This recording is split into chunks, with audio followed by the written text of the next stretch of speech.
Hello everybody, welcome back. Up Front Off-Road here, and as you can see by these two Jeeps in the background, I'm going to be going over 5 things that you should look for when you're buying a used Jeep TJ. It seems that TJs have become in quite high demand lately, mostly because of their buildability and also now, since you're getting older, their affordability. Now this has caused the market to flood with overpriced TJs that you should probably leave right where they're at. A lot of these Jeeps are way overpriced and not in very good shape, that you can end up sinking a bunch of money into that you may never get back out.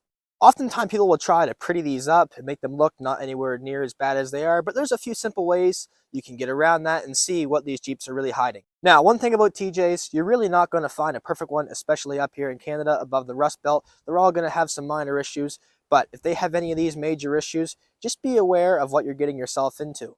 So, of course, the biggest problem with TJs is rust.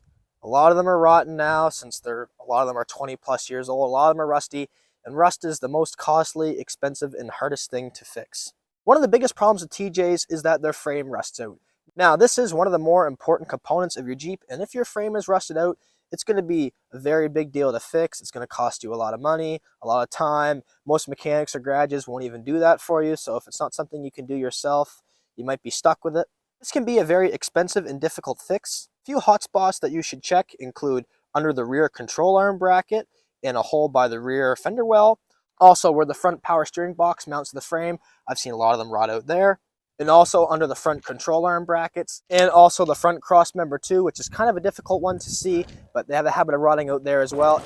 And it doesn't mean any other part of the frame is exempt from rotting out. You're going to want to take a screwdriver and a hammer and just get under there and tap around or bang on it, and if you can put the screwdriver through the frame or it's soft and it moves, it's pretty sick.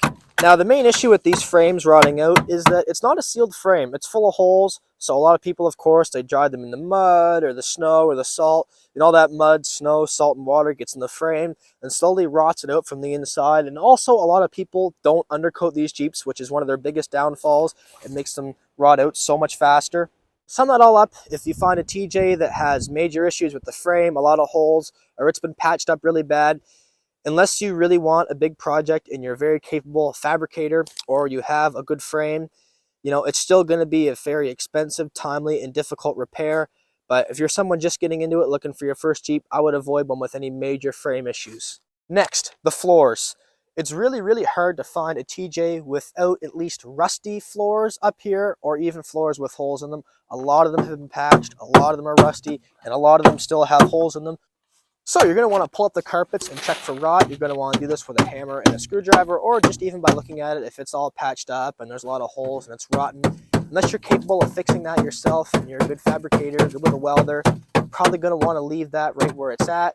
Especially if it's your first vehicle and you're just starting to do it, it can be a very costly and expensive fix, especially if you're not able to do it yourself.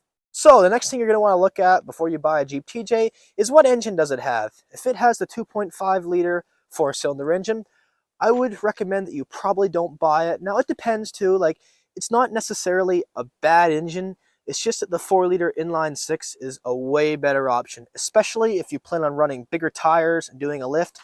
The 4-cylinder is really going to struggle spinning those bigger tires, especially going up hills. Now, if you're just getting it as a woods rig and you want to burn around the mud, it's really not that big of a deal. But when it comes to highway driving or even just going up hills, they do tend to struggle quite a bit, especially with 33s, 35s. I wouldn't even want to dare run 37. Like my Jeep here that I daily drive, it's a 2.5 liter with 410 gears. I run 33 10.5s, and it does not like these at all. It's awesome in low range, but I use 3rd gear going uphill. 4th gear is useless. 5th gear, I don't think I've ever had it in 5th gear because it does not have a lot of power. And the 4-liter inline 6 just seems to be a tougher, more reliable engine.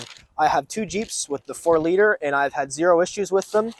And this Jeep with the 2.5, I've had a broken piston skirt, and I've also had to replace the timing chain. Not that that is a huge deal, but this engine has 230,000 kilometers. One of my 4-liters has 200,000 kilometers, and one of them has had 300,000, and I've had 0 issues with either. I also have another 2.5-liter engine out of a different Jeep that has low oil pressure, so I ended up pulling that engine out. I never really dug into what was wrong with it, but it really lacked power.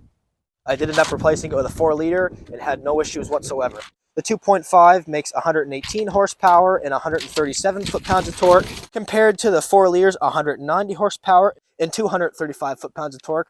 Also, some of the newer 2.5 liter engines made a little bit more horsepower at 121 horsepower and 145 foot-pounds of torque. I really don't think you will notice that any, although I can't really confirm because I've never had the newer engine. I've heard a lot of people say that it's not as reliable as the older one, and it's also a dual overhead cam engine. So to sum it all up, I would avoid buying the 2.5 liter if you can, but if it's a Jeep in really good shape, you know, it's way better shape and it's a pretty good deal, I wouldn't not buy it because it has that engine, but I would try to avoid it if you could. Next, this is a major issues with these, and it is the torque box. So this is how the body of the Jeep actually sits on the frame, where the body mounts are, in between the front and rear fender wells. These Jeeps are known for these rotting out. They're kind of box-like design. They also have holes in them. They're not sealed. It makes them fill up with snow, salt, and water, and also causes them to rot out from the inside out. This is something you should always check. This is just as important as the frame. I would say to fix these right, it's a more complicated, costly, and expensive job than the frame. I put a set in my Jeep here 4 years ago, and they were almost $500 a piece. They are not cheap by any means, and it was a really big deal to put them in. If you don't know how to weld or fabricate, I would not even attempt it. I did ask a local garage, and they said they didn't even want to do it. So if it's your first time buying a Jeep and the torque boxes are gone and rotten, I would not buy it. I would leave it exactly right where it's at. Or if someone's already tried to fix it and not done a very good job, you can see it's all cut and patched up. I would also leave that right there because it won't be long and it'll have to be fixed again. So unless you're a really capable welder and fabricator and are not afraid of a big project that might take a while and you also have the space to do it, if a Jeep has torque boxes that are rotted out, I would leave it right where it's at. So the last thing that you guys should watch out for when buying a used TJ is the front fenders.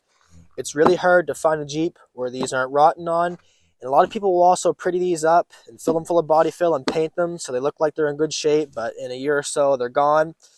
These are really expensive to get now. Like, these are over $500 a piece up here in Canada to buy, which is absolutely crazy.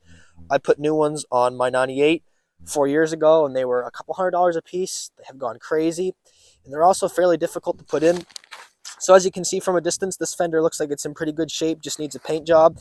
But when you really take a closer look at it, especially when you look underneath, you can see this big crack and cut that someone made here, and it is full of body fill. And you can see there's a little hole there where it's starting to rust through the paint.